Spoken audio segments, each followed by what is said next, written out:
Assalamualaikum warahmatullahi wabarakatuh.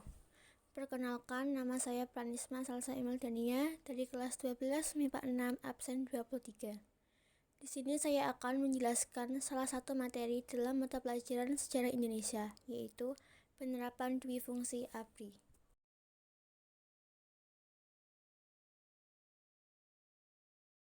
Sebelum memasuki materi, saya akan memberitahukan terlebih dahulu kepada kalian apa saja materi yang akan saya presentasikan. Untuk materi yang pertama, ada pengertian ABRI. Materi yang kedua akan membahas mengenai sejarah ABRI.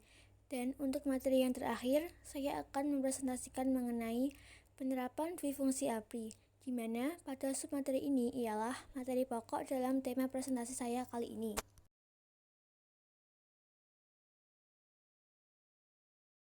Pengertian dwifungsi ABRI. Sebenarnya apa itu dwifungsi ABRI? Dwifungsi ABRI yaitu gagasan yang diterapkan pemerintah Orde Baru dengan tugas-tugas tertentu. Sesuai dengan namanya yaitu dwifungsi, TNI memiliki dua tugas, yaitu yang pertama menjaga keamanan dan ketertiban negara, yang kedua memegang kekuasaan dan mengatur negara. Sejarah ABRI. Awal mula muncul konsep dwifungsi ABRI dicetuskan oleh Abdul Haris Nasution pada tanggal 12 November 1958, di mana pada hari itu bertepatan dengan peringatan ulang tahun Akademi Militer Nasional. Munculnya konsep dwifungsi ABRI ini dilatar belakangi oleh rasa nasionalisme yang tinggi pada perwira anggota ABRI, sehingga mereka merasa memiliki tanggung jawab untuk melibatkan diri dalam politik dengan tujuan untuk menyelamatkan bangsa.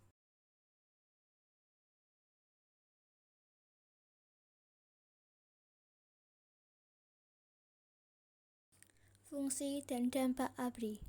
Dwifungsi ABRI ialah fungsi tempur dan fungsi pembina wilayah atau pembina masyarakat. Sederhananya dapat disebut sebagai kekuatan militer negara dan pengatur pemerintahan negara. Dampak dari adanya dwifungsi ABRI ini ialah berkurangnya jatah warga sipil di bidang pemerintahan dikarenakan banyaknya anggota ABRI yang mendominasi pemerintahan. Puncak kejayaan dwifungsi ABRI. Puncak dari masa kejayaan dwifungsi ABRI terjadi pada tahun 1990-an, di mana pada saat itu anggota ABRI memegang peranan kunci di sektor pemerintahan.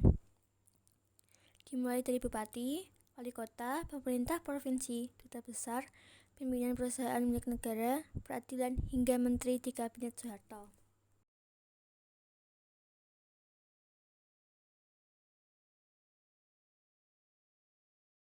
Penerapan dwifungsi ABRI. Konsep dwifungsi ABRI sendiri dipahami sebagai jiwa, tekad, dan semangat pengabdian ABRI untuk bersama-sama dengan kekuatan perjuangan lainnya memikul tugas dan tanggung jawab perjuangan bangsa Indonesia, baik di bidang hankam negara maupun di bidang kesejahteraan bangsa dalam rangka penciptaan tujuan nasional berdasarkan Pancasila dan Undang-Undang Dasar 1945. Penerapan dwifungsi ABRI di bidang hankam. Di bidang hankam, ABRI merupakan suatu unsur dalam lingkungan aparatur pemerintah yang bertugas di bidang kegiatan untuk melindungi segenap bangsa Indonesia dan seluruh tempat daerah Indonesia. Penerapan dwifungsi ABRI di bidang sosial. Di bidang sosial, ABRI ialah suatu unsur dalam kehidupan politik di lingkungan masyarakat yang bersama-sama dengan kekuatan sosial lainnya secara aktif melaksanakan kegiatan-kegiatan pembangunan nasional. Peran dwifungsi ABRI dalam bidang politik. Di bidang politik, ABRI memiliki dua fungsi, yaitu fungsi sebagai pusat kekuatan militer Indonesia dan juga fungsinya di bidang politik. Pada era Soeharto, peran ABRI dalam bidang politik terlihat lebih signifikan seiring dengan diangkatnya Presiden Soeharto oleh MPRS pada tahun 1968. Secara umum, intervensi ABRI dalam bidang politik pada masa Orde Baru yang mengatasnamakan dwifungsi ABRI ini salah satunya adalah dengan ditempatkannya militer di DPR, MPR, maupun DPD tingkat provinsi dan kabupaten. Perwira yang aktif sebanyak 1/5 dari jumlahnya menjadi anggota Dewan Perwakilan Daerah, di mana mereka bertanggung jawab kepada komandan setempat, sedangkan yang di MPR dan DPR tingkat nasional bertanggung jawab langsung kepada Panglima ABRI. Selain itu, para ABRI juga menempati posisi formal dan informal dalam pengendalian Golkar dan mengawasi penduduk melalui gerakan teritorial di seluruh daerah dengan gerakan AMD atau ABRI Masuk Desa. Keikutsertaan militer dalam bidang politik secara umum bersifat anti partai.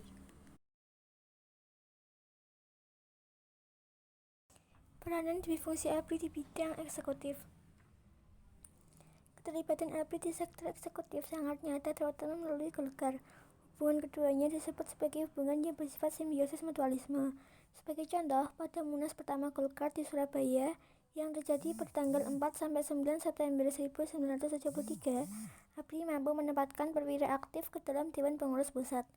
Selain itu, hampir di seluruh daerah tingkat 1 dan daerah tingkat 2, jabatan ketua Golkar dipegang oleh ABRI aktif.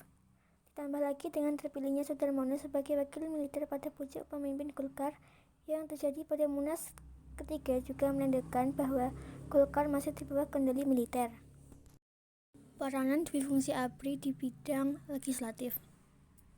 Keberadaan ABRI dalam DPR dipandang efektif oleh beberapa pihak dalam rangka mengamankan kebijaksanaan eksekutif dan meminimalisasi kekuatan kontrol DPR terhadap eksekutif.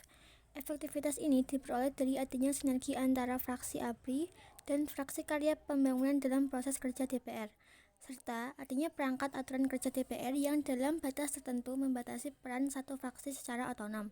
Dalam MPR sendiri, ABRI, wakil militer mengamankan nilai dan kepentingan pemerintah dalam formulasi kebijakan oleh MPR.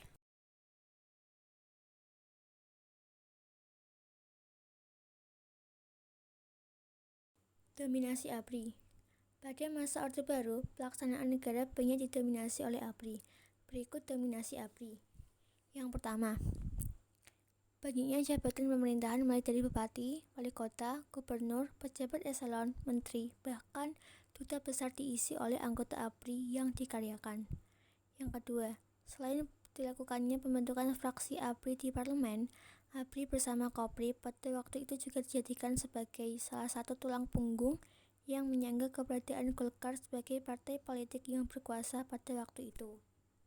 Yang ketiga, ABRI melalui berbagai yayasan yang dibentuk diperkenankan mempunyai dan menjalankan berbagai bidang usaha. Sekian penyampaian materi mengenai penerapan dwi fungsi ABRI yang dapat saya sampaikan. Mohon maaf jika ada kesalahan kata. Terima kasih dan tetap jaga kesehatan. Wassalamualaikum warahmatullahi wabarakatuh.